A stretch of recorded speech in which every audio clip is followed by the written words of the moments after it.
Welcome back, everybody. Sam the electrician here, talking about Western independence and Alberta separation.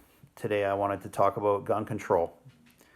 I was out at the range this morning getting some target practice in, enjoying my hobby, not hurting anybody, having some me time. And I heard on the radio on the way back that Justin Trudeau was talking to the leader of the Donnez-moi party. Donnez-moi in French means give me, and that's my new name for the Bloc Québécois, because it's blatantly obvious that they don't really want to leave the country. They just use the threat to leverage more and more things out of Ottawa for their province, that's great. They can do whatever they want. I don't really care.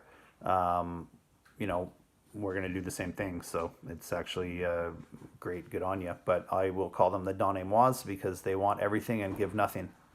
Gimme, gimme, gimme. Donnez-moi, donnez-moi. So Trudeau and the Donnez-moi leader were talking today, and we're floating the idea of ramming some more gun control down the country's throat.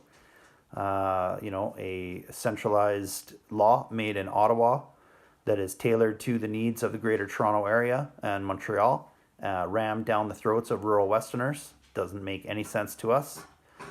Definitely should not happen. No one's really happy about it, except for the soccer moms who are terrified of the news scares them, and they see the news and they want gun control, gun control.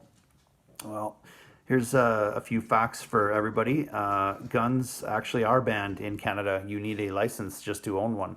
So for any given person, you can't just buy a gun. You need to go through a process. So guns are banned. They're already banned. I don't know how much more banny you can get. Banning particular weapons because they look scary is ridiculous and stupid. The talking point that these guns are weapons of war and made to kill people as efficiently as possible, that's also a talking point. It doesn't make any sense. Many guns operate the exact same as a black rifle, but because it's colored black and they have them in the movies, people get extra scared of them. I don't know. Anyway, so in the Greater Toronto Area, they do have a problem with illegal handguns coming up across the river and across the border from the U.S. Detroit into Windsor is a major highway for these weapons, and then they move up into Toronto and Montreal. Same thing. They have a port there, St. Lawrence Seaway, so all sorts of stuff comes into Montreal. They have gang wars and shootings, and it's terrifying for the people who live there and may get caught up in the crossfire of these gang shootings. So I understand if they want stricter gun laws down there. I fully agree that if that's how they feel, that's what they should have. But what they shouldn't do is dictate to us out west the same law. It doesn't work. A law that big to cover this country, it's a vast country. It's just not going to work. Take, for example, a person in the Greater Toronto Area calls the police. How long does it take them to get there? 7 minutes? 4 minutes if you're lucky and they happen to be close. I don't know what the response time is. 11 minutes tops, probably.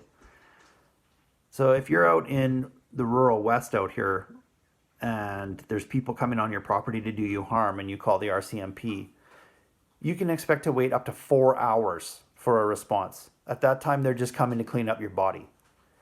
There's no chance of them getting there to actually intervene and help. So you put yourself in their position. Somebody out on a rural farm looks out their window and sees a truck pull up with 3 men that jump out, possibly armed, looking to do harm on your property, and you have a 4-hour wait for the police to show up. Now, what are you going to do to protect your family and your property? The only thing you can do is grab a gun and show them at least that you have a gun and that you're willing to use it, and hopefully they drive away. That's the reality of the situation. 3 guys, you could lock your door. They're just going to smash a window and go through anyway if they really want to come in and do you harm and they have intent to do that. So you're dead, your wife's raped, they shoot your dog because it's a threat, whatever. What if they have guns? The only way to defend yourself then would be to have a gun, and then if they want to have a shootout, that's up to them, I guess, to make that choice if it's worth possibly losing their lives for whatever they have intended to do to you on that property. So it's a completely different situation.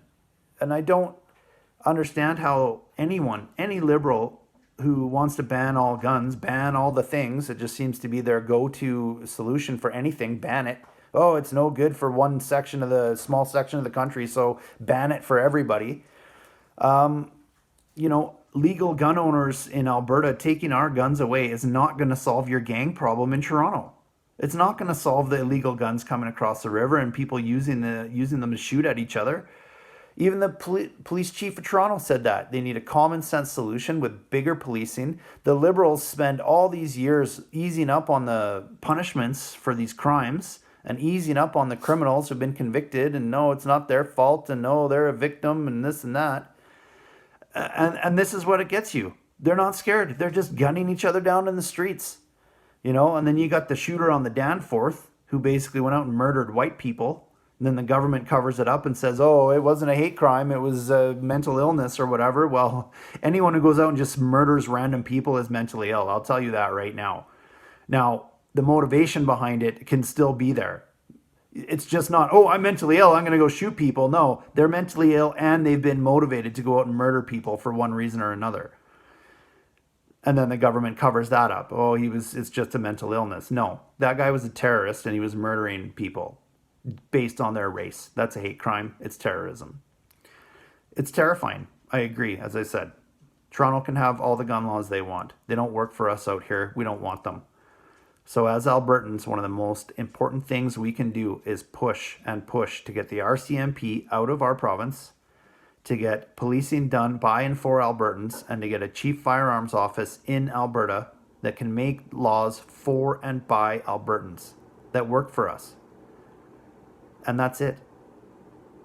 So thanks for bearing with me with my little rant there. As I say, I'm a gun enthusiast, so I have a horse in this game, so I'm a little bit more passionate than some of the other videos I've done. So thanks for joining me. I'm gonna head to the Wexit rally on Saturday tomorrow. So join me after the weekend, and I will make a video or two about what was said and what I heard and what I saw. And anyone in Calgary, get out to that rally this weekend. It should be interesting. Take it easy.